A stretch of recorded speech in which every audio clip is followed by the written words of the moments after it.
oh boy, look at these raisins. They are jumping around like they are at a disco party. Help me find out why. Welcome to KidsLab. I am Meera. Today we are going to solve the mystery of the dancing raisins with our very own science team. To start our experiment, you will need some sparkling water, a clear glass, a spoon, and a handful of tiny raisins. Make sure you ask a grown-up to help you pour the bubbly water into your glass first. First, I am pouring the fizzy, bubbly water into our clear glass. Look at all those tiny bubbles popping at the top. Now, I am carefully dropping the raisins into the water. Watch closely, because they are going to sink straight to the bottom. Whoa, wait a minute, they aren't staying at the bottom, they are floating back up. They are actually dancing, look at them go. It looks like magic, but it is actually science. The bubbles are acting like tiny little life jackets for the raisins. Sparkling water has something called carbon dioxide gas trapped inside it. These gas bubbles love to stick to the bumpy surface of the raisins.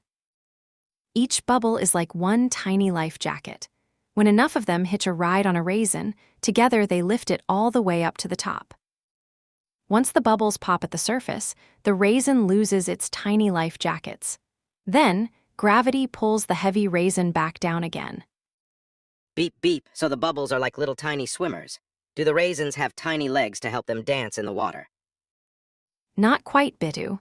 They don't have legs, they just use the bubbles to float up and down in a beautiful rhythm. Beep beep, fun fact. Did you know that carbon dioxide is the same gas that makes your soda fizzy and tickly? That was so cool. We saw the bubbles lift the raisins up, and then the raisins sank back down again. I want to try this with different things. Maybe we could try dancing blueberries or even tiny pieces of pasta next time.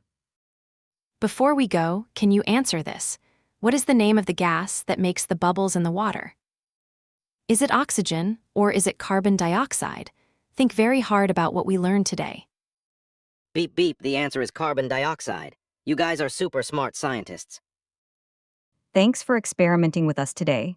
Don't forget to ask a grown-up to help you with your science fun. Science is awesome. I can't wait to see what we discover in the next episode of KidsLab. Keep asking questions and keep exploring the world around you. We will see you very soon. Bye. Beep beep, goodbye everyone. See you next time for more robot fun and science magic. Bonus tip, try this with other bumpy little foods, like dried cranberries or popcorn kernels, and see if they dance too.